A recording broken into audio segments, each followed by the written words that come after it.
नमस्कार, आप देख रहे हैं आपका अपना चैनल भिवानी हलचल खबरों के संग में मैं हूं मनोज कुमार। आइए सबसे पहले डालते हैं एक नजर आज की हेडलाइंस पर।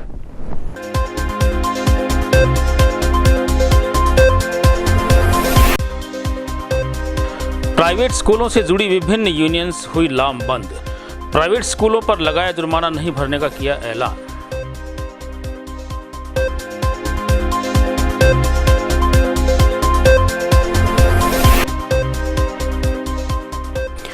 कोरोना काल में लुटेरे तेज, उड़ाए गए बैंकों से लाखों रुपए, फ्रॉड करने वाले पुलिस की पहुंच से बाहर।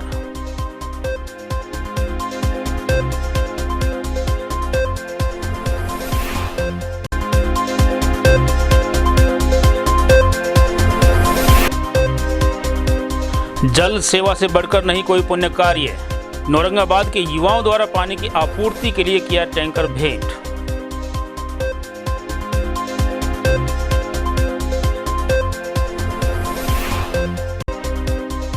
पीटीआई अध्यापकों को हटाए जाने के विरोध में खंड शिक्षा अधिकारी कार्यालयों के बाहर अध्यापकों का धरना प्रदर्शन जारी।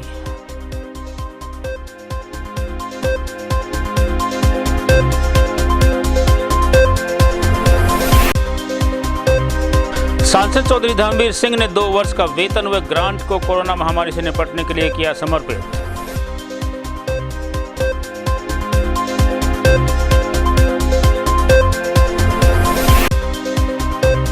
साप्ताहिक रूपरेखा क्रियान्वित करने के लिए शिक्षा विभाग द्वारा मीटिंग का किया गया आयोजन।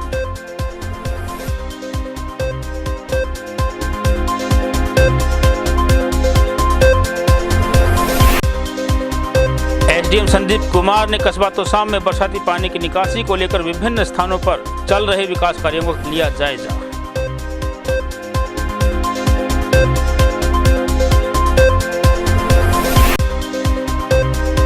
भिवानी में तेज हवाओं के साथ मौसम हुआ सुहावना। भीषण गर्मी से मिली राहत, तापमान में आई गिरावट।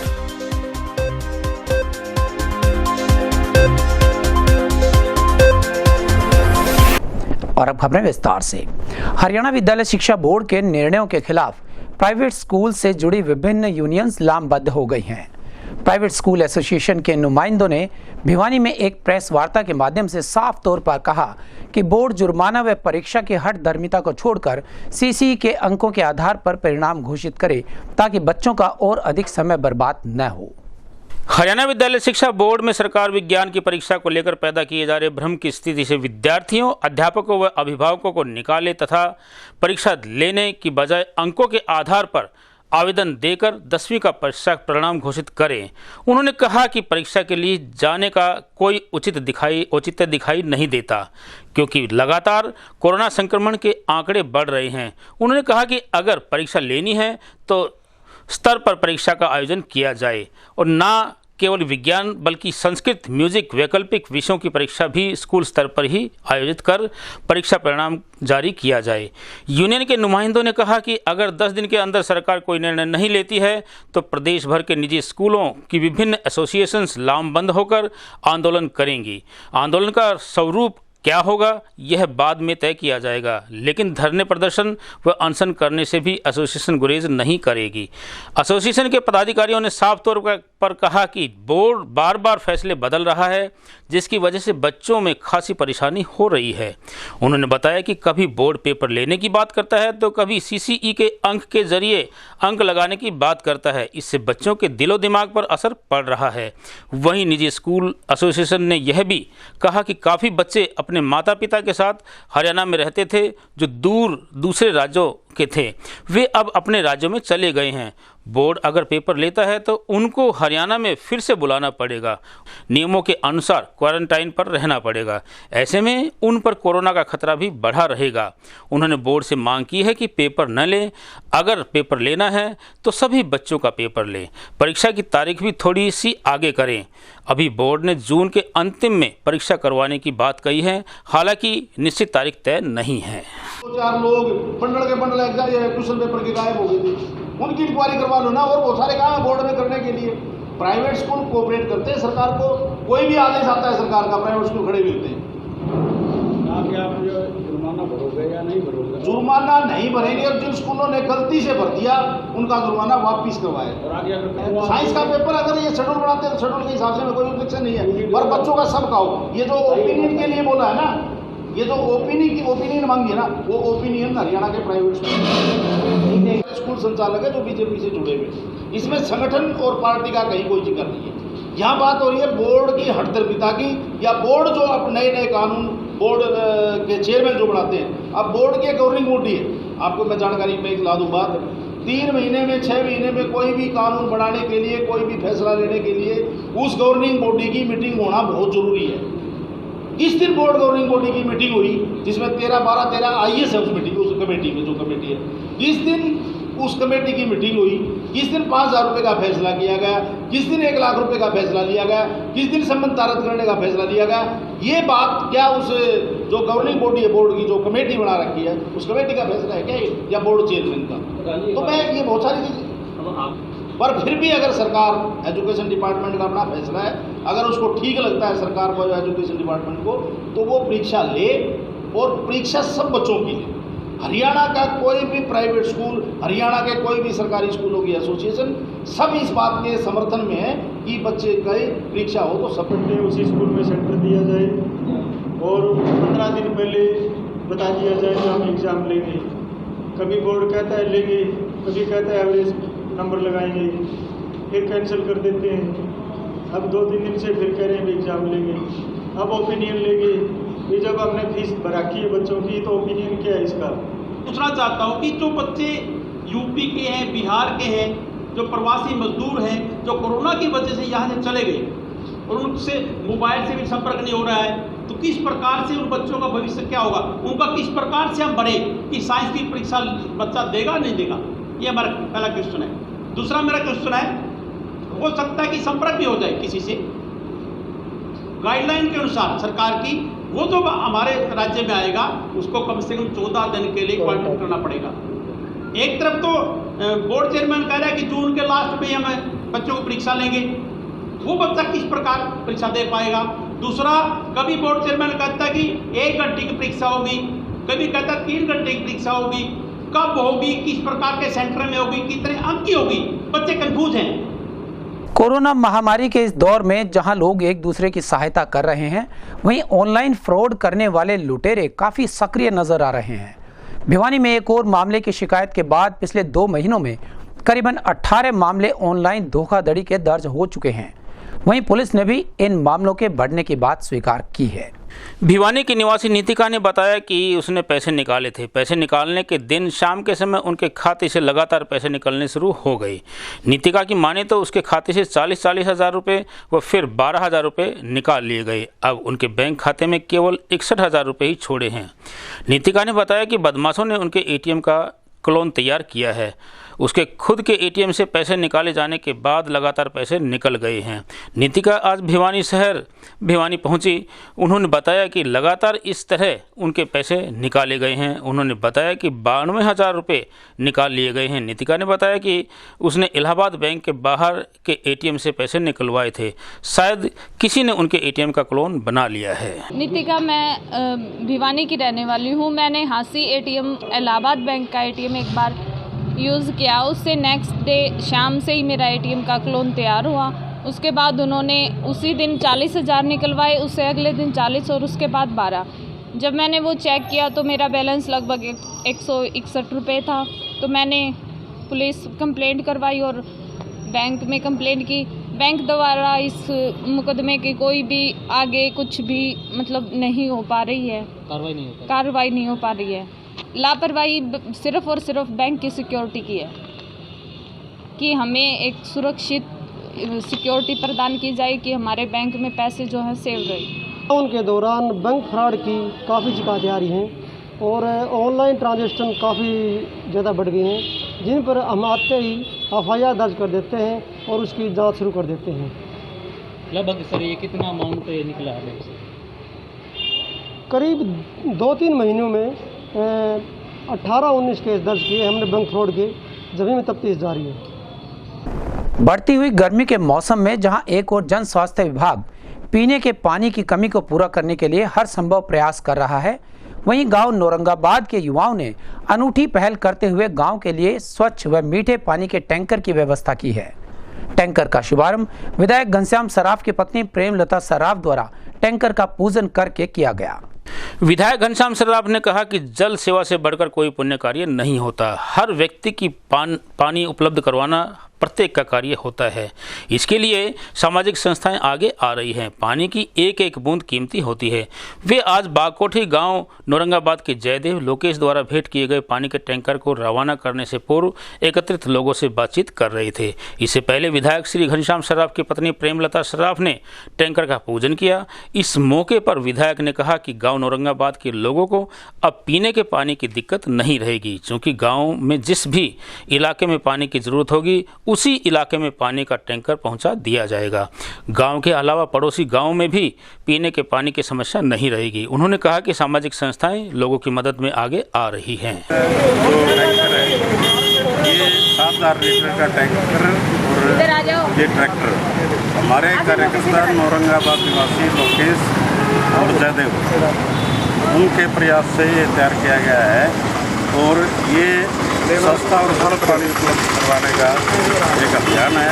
उसको लेकर ये गाँव में जो समस्या रहती है उस समस्या को दूर करने के लिए इन लोगों ने अपनी तरफ से प्रयास किया। मैं इनका साधुवाद करता हूँ कि इन्होंने इस प्रकार से क्षेत्र के वासियों के लिए और अपने गाँव के लिए जो ये पहल की है ये सर्वोत्तम पहल है। और इस प्रकार के आदमी यदि गाँव से निकलते हैं तो निश्चित रूप से इस देश का भविष्य और हरियाणा प्रदेश का भविष्य बहुत ही सुनहरा है। प्रदेश में 1983 पीटीआई अध्यापकों की सरकारी सेवा समाप्त किए जाने पर भिवानी में खंड कार्यालय के बाहर धरना प्रदर्शन कर जोरदार नारेबाजी भी की गई। वहीं खंड शिक्षा अधिकारी तोशाम के माध्यम से भी सरकार को ज्ञापन देकर तुरंत बहाल किए जाने की मांग की गई। इन सब का कहना था कि महामारी के संकट के समय में उनके लिए एक और संकट खड़ा हो गया है। गौरतलब है कि पीटीआई अध्यापक कांग्रेस सरकार में लगे थे। सुप्रीम कोर्ट के फैसले के बाद हरियाणा सरकार ने उन्हें हटा दिया था। अब वे अपनी नौकरी की बहाली के लिए सड़कों पर उतरे हैं। आज पूरे प्रदेश में खंड स्तर पर प्रदर्शन किए जा रहे हैं। भिवानी खंड के पीटीआई अध्यापकों ने खंड कार्यालय के बाहर धरना दिया व सरकार के खिलाफ जोरदार नारेबाजी की। हटाए गए अध्यापकों का कहना था कि सरकार बड़े बड़े वायदे करती थी, लेकिन आज इस बीमारी के समय में वे लोग सड़कों पर अपनी रोजी रोटी के लिए लड़ाई लड़ रहे हैं। पीछे नहीं हटेंगे, कहीं भी हमें चाहे लाठियां खानी पड़े, चाहे खून पे कुछ भी करना पड़े, हम पीछे नहीं हटेंगे। हमारी नौकरी को बहाल करा के रहेंगे। हमारा क्या कसूर है? हमारे 1983 पीटीआई में कोई भी फॉल्ट नहीं है। सरकार हमारे से क्या कर रही है? ये वैसे तो ऊपर से बोलती है बेटी बचाओ बेटी पढ़ाओ, कहाँ गया वो नारा? सबका साथ सबका विकास, क्या था ये नारे? कहाँ गए हुए सारे? दुष्यंत कहता था हम नौजवानों को नौकरी देंगे, कहाँ गए हुए दुष्यंत? हम हमारा रोड पर लाकर खड़ा कर दिया है। हम कहाँ जाए? हमारी बेटियां कहाँ जाए? किसी की पढ़ाई हो रही है, किसी की शादी हो रही है, क्या करेंगे? हम रोड पर लाकर खड़ा कर दिया। हमारा क्या फॉल्ट था? हमारा क्या कसूर था इसमें? धरने के बारे में खंड शिक्षा अधिकारी तोशाम के माध्यम से हरियाणा सरकार को ज्ञापन इन लोगों को बहाल करने के लिए दिया गया। सरकार की कर्मचारी विरोधी नीतियों के अनुसार कोरोना महामारी के बुरे दौर में 1983 पीटीआई को बाहर का रास्ता दिखाया एक इंसानियत की बात नहीं है, एक तरह से ये कुठाराघात है। इस समय में तानाशाही रवैया अपनाकर सरकार ने जुल्मी होने का परिचय दिया है। सर्वोच्च न्यायालय के आदेशानुसार सरकार को लॉकडाउन के बाद 5 महीने में दोबारा 1983 पीटीआई की भर्ती करनी थी, परंतु सरकार की कर्मचारी विरोधी नीति होने के कारण इनको समय से पहले ही हटा दिया गया। आज हम इस धरने पे इसलिए बैठे हैं कि जो हम 1983 पीटीआई हटाए गए हैं उनको सरकार वापस ले। हमारा रोजगार छिन गया है, अब हम क्या करें? यही मांग है कि हमारी दोबारा भर्ती न करके हमें वापस लिया जाए। जो हटाए गए 1983 जो पीटीआई हैं, फिजिकल एजुकेशन के जो हमारे साथी हैं, सरकार ने इनको हटा के बहुत ही घोर अन्याय किया है। आज इनकी उम्र लगभग रिटायरमेंट के नज़दीक बैठे हैं और इनके बच्चों की आज रोटियों के लाले पड़ चुके हैं। ये जो सरकार है नीचे से ऊपर तक रांडों की सरकार, उन्हें नहीं पता कि घर का चूल्हा कैसे जलता है। तो इसलिए हम सर्व कर्मचारी संघ तोशाम फिजिकल एजुकेशन के सभी साथियों के साथ तन और धन से लगे रहेंगे। जहाँ जहाँ अपने धरने प्रदर्शन जो संघर्ष करेंगे उनके साथ हम हमेशा पहले भी रहे हैं और आगे भी हमारा समर्थन इनको जारी रहेगा। कोरोना वायरस महामारी को देश व प्रदेश से खत्म किया जा सके, इसके लिए केंद्र व प्रदेश सरकार अहम भूमिका निभा रहे हैं। यह कहना था भिवानी महेंद्रगढ़ लोकसभा के सांसद धर्मवीर सिंह का। उन्होंने कहा कि जहां एक ओर उन्हें पुलिस प्रशासन, स्वास्थ्य विभाग व सामाजिक संस्थाओं का पूरा सहयोग मिल रहा है, वहीं उन्होंने भी अपनी 2 वर्ष की पूरी ग्रांट व तनख्वाह कोविड-19 के चलते इलाज के लिए दे दी है। आपको बता दें कि भिवानी महेंद्रगढ़ के सांसद चौधरी धर्मवीर सिंह ने प्रधानमंत्री नरेंद्र मोदी की घोषणा का स्वागत करते हुए कहा कि हमें देश के प्रधानमंत्री की 7 बातों पर ध्यान रखते हुए लॉकडाउन के नियमों का पालन करना चाहिए ताकि कोरोना वायरस महामारी को देश व प्रदेश से खत्म किया जा सके। उन्होंने कहा कि केंद्र और प्रदेश की सरकार लॉकडाउन को लेकर अहम भूमिका निभा रही है और कोरोना वायरस महामारी पर अंकुश पाने के लिए स्वास्थ्य विभाग, पुलिस विभाग, जिला प्रशासन, नगर परिषद, कर्मचारी, मीडिया व सामाजिक संगठनों का बड़ा योगदान मिल रहा है। उन्होंने कहा कि कोरोना की महामारी का अभी कोई इलाज नहीं मिला है, इसलिए लापरवाही के कारण हम कभी भी वायरस के शिकार हो सकते हैं। इसलिए व्यापारी, कर्मचारी व ग्राहक सावधानी के साथ आगे आए। ये अभी 2 वेंटिलेटर जो सुई वाला है, सेठ किशन जिंदल, जिन्होंने 1 करोड़ रुपया हमारे भिवानी, महेंद्रगढ़, दादरी तीनों जिलों में वेंटिलेटर लगाने के लिए, क्योंकि एक ऐसी महामारी है जिसमें सबका योगदान ज़रूरी है। ऐसे समय में सेठ ने अपनी कष्ट कमाई में से 1 करोड़ रुपया देके हमें 11 वेंटिलेटर, जिसमें 4 आ चुके हैं, 7 बाकी हैं, मुझे लगता है वो भी जल्दी आ जाएंगे। सेठ साहब का बहुत बहुत धन्यवाद। उन्होंने अपने गांव में भी 20 करोड़ रुपये से ज़्यादा खर्च किए और इस महामारी के अंदर मैं मानता हूँ, चाहे वो कर्मचारी है, सोशल ऑर्गेनाइजेशन जितने भी हैं शहर में, न केवल यहाँ बल्कि देश प्रदेश में हर जगह रात दिन न केवल समय दे रहे हैं बल्कि पैसा भी घर से लगा रहे हैं, इसीलिए हम मुकाबला कर पा रहे हैं। सभी लोगों ने इसमें साथ दिया है। अलग से हमने भी तकरीबन 65-70 हज़ार सैनिटाइजेशन दिया है, सैनिटाइज़र भेजा है। वो हमने कोई एमपी-लेड से, ग्रांट से, क्योंकि हमारी पूरी ग्रांट आने वाली 2 साल की एमपी-लेड भी भारत सरकार को दे दी है इस बीमारी से लड़ने के लिए। हमारा कोई भी बच्चा शिक्षा से वंचित न रहे और प्रत्येक बच्चे तक किसी न किसी माध्यम से हमें पहुंचना है, यह कहना था डिप्टी डीओ श्री नरेश मेहता का। राजकीय वरिष्ठ माध्यमिक विद्यालय हालवास में क्लस्टर लेवल की मीटिंग को संबोधित करने पहुंचकर उन्होंने ऑनलाइन शिक्षा संबंधित प्रत्येक क्लास इंचार्ज, एबीआरसी व सीआरसी से भी विस्तृत रिपोर्ट ली और उन्हें आवश्यक दिशा निर्देश भी दिए। राजकीय वरिष्ठ माध्यमिक विद्यालय हालवास में शिक्षा विभाग द्वारा साप्ताहिक गतिविधियों की रूपरेखा को क्रियान्वित करने बारे में क्लस्टर प्रहलादगढ़ की एक विशेष मीटिंग का आयोजन किया गया। इस मीटिंग में विशेष रूप से दिशा निर्देश देने के लिए डिप्टी डीईओ नरेश मेहता ने शिरकत की। स्टाफ मेंबर्स के साथ हुई इस बैठक में उन्होंने प्रत्येक क्लास इंचार्ज से रिपोर्ट ली और बताया कि किस तरह से ऑनलाइन बच्चों को शिक्षा दी जा रही है। यह रिपोर्ट एबीआरसी स्नेहलता द्वारा विस्तार से दी गई। विद्यालय में गवर्नमेंट सीनियर सेकेंडरी स्कूल हालवास के प्राचार्य श्रीमती सरोज बाला व प्रहलादगढ़ क्लस्टर इंचार्ज डॉक्टर बाला देवी, राजकीय प्राइमरी स्कूल हालवास के अध्यापकों ने शिरकत की।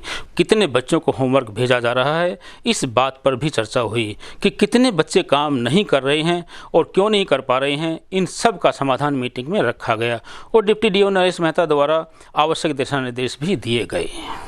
हमारे विभाग की तरफ से सभी बच्चों को एजुकेशन घर तक पहुँचाना, चाहे वो सोशल मीडिया के माध्यम से हो, ईमेल के माध्यम से हो या कोई भी अन्य माध्यम हो, कि कोई भी बच्चा हमारा जो है शिक्षा से वंचित ना रहे। तो आज की बैठक के अंदर हम लोगों ने इस एजेंडे को इसको डिस्कस किया कि सारे के सारे बच्चे, क्योंकि यहाँ कुछ बैठक में पता चला कि कुछ बच्चों के पास स्मार्टफोन या नहीं है, एंड्रॉयड वगैरह नहीं है, जिसकी वजह से वो नहीं जुड़ पाते। 95% बच्चे जो है बिल्कुल बढ़िया हैं, जिनके पेरेंट्स के भी सेटिस्फाई हैं। मैं पर्सनली जो है टेलीफोन के माध्यम से उनसे फीडबैक लेता हूँ और सारे के सारे एटलीस्ट इस जो माहौल है लॉकडाउन का, उसमें जो एजुकेशन को टच कर रखा है, एजुकेशन को ऑनलाइन चला रखा है, वो बिल्कुल जो है उससे सेटिस्फाई है कि जब तक क्लासरूम स्टडी, फॉर्मल स्टडी नहीं शुरू होती, तब तक जो है अध्यापक बच्चों के साथ जुड़ रहे हैं और एक दूसरे के साथ कम्युनिकेट भी कर रहे हैं, प्रॉब्लम शेयर भी कर रहे हैं और तब उनकी पढ़ाई जो है सुचारू रूप से चले। राजकीय वरिष्ठ माध्यमिक विद्यालय हालवास में आज एक क्लस्टर लेवल की मीटिंग का आयोजन किया गया। इस मीटिंग का मुख्य उद्देश्य था कि ऑनलाइन जो क्लासें लग रही हैं उन क्लासरूम से बच्चों को प्रॉपर काम मिल रहा है या नहीं मिल रहा है। और जो बच्चे व्हाट्सएप ग्रुप से नहीं जुड़े हुए हैं उन बच्चों को व्हाट्सएप ग्रुप से जोड़ा जाए। अगर किसी बच्चे के पास स्मार्टफोन नहीं है तो अपने साथी किसी बच्चे के साथ बैठकर वो काम करे। हमारे विद्यालय राजकीय वरिष्ठ माध्यमिक विद्यालय हालवास में क्लस्टर लेवल की मीटिंग हुई, जिसका मुख्य उद्देश्य ऑनलाइन शिक्षा के माध्यम से सभी बच्चों को जोड़ना। जो बच्चे ऑनलाइन से नहीं जुड़े हुए हैं उनके लिए दिशा निर्देश हमारे यहाँ अध्यक्षता में deputy DO Shri Naresh Mehta ji, CRC doctor Balaji, principal हमारी सरोज बाला श्रीमती सरोज बाला जी, उन्होंने सभी को संबोधित किया, जिसमें एसएमसी की प्रधान भी थी हमारे साथ। बरसाती पानी की निकासी को लेकर तोशाम के एसडीएम संदीप कुमार ने सरपंच देवराज गोयल के साथ विकास कार्यों का निरीक्षण किया। उन्होंने कहा कि मानसून की बारिश से पहले ही पानी की निकासी का उचित प्रबंध किया जाना है ताकि आम आदमी को परेशानी न हो। वहीं पहाड़ के चारों ओर एक विशेष ड्रेन का निर्माण भी करवाया जा रहा है। एसडीएम संदीप कुमार ने बाद दोपहर कस्बा तोशाम में बरसाती पानी की निकासी को लेकर चल रहे विकास कार्यों का सरपंच देवराज गोयल के साथ निरीक्षण किया। उन्होंने बताया कि कस्बा तोशाम में पहाड़ के चारों ओर एक ड्रेन का निर्माण करवाया जा रहा है ताकि पहाड़ के पानी की निकासी का समुचित प्रबंध किया जा सके। उन्होंने बाजार के पानी की निकासी के लिए जोहड़ की खुदाई के कार्य का भी निरीक्षण किया। उन्होंने बताया कि मानसून की बारिश के आने से पहले कस्बा तोशाम में पानी की निकासी के लिए जो कार्य किए जाने हैं उनको पूरा करने के लिए हर संभव प्रयास किए जा रहे हैं। उन्होंने बताया कि बरसाती पानी बाजार में खड़ा रहने से दुकानदारों, उपभोक्ताओं एवं आम नागरिकों को भारी परेशानी का सामना करना पड़ता है। उन्होंने बरसाती पानी की निकासी के लिए किए जा रहे कार्यों को शीघ्र पूरा करवाने के लिए सरपंच देवराज गोयल को आवश्यक दिशा निर्देश भी दिए। उन्होंने कस्बा तोशाम के नागरिकों से एवं बाजार के दुकानदारों से अनुरोध किया कि वे नालों व नालियों में कूड़ा करकट या कचरा न डालें। भराव की समस्या तोशाम को लेकर सरपंच और एसडी पब्लिक हेल्थ से बात की और मौके का निरीक्षण किया और जोड़ की जो खुदाई हो रही है उसको भी मैंने देखा और पहाड़ के चारों तरफ बांध बनाने के निर्देश दिए हैं और एसडी पब्लिक हेल्थ को कहा है कि जनरेटर की व्यवस्था को सुचारू रखे ताकि तोशाम में पानी की समस्या, जो जल भराव की जो समस्या है वो उत्पन्न ना हो। और अब जाने से पहले एक नजर आज की हेडलाइंस पर।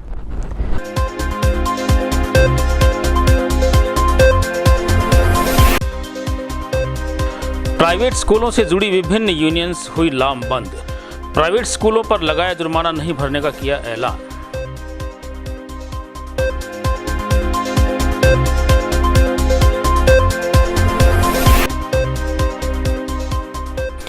कोरोना काल में लुटेरे तेज, उड़ाए गए बैंकों से लाखों रुपए, फ्रॉड करने वाले पुलिस की पहुंच से बाहर।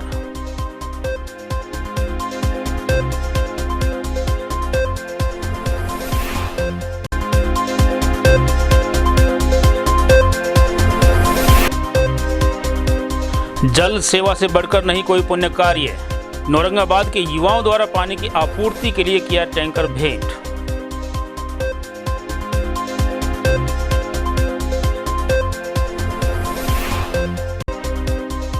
पीटीआई अध्यापकों को हटाए जाने के विरोध में खंड शिक्षा अधिकारी कार्यालयों के बाहर अध्यापकों का धरना प्रदर्शन जारी।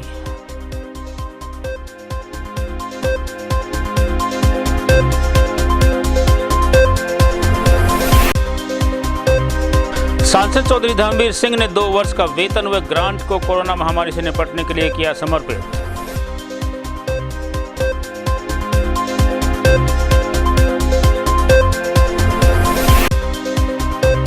साप्ताहिक रूपरेखा क्रियान्वित करने के लिए शिक्षा विभाग द्वारा मीटिंग का किया गया आयोजन।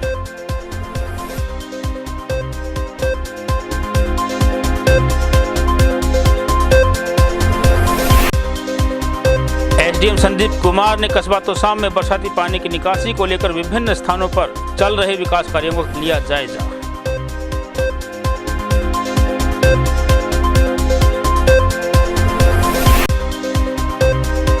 भिवानी में तेज हवाओं के साथ मौसम हुआ सुहावना। भीषण गर्मी से मिली राहत, तापमान में आई गिरावट।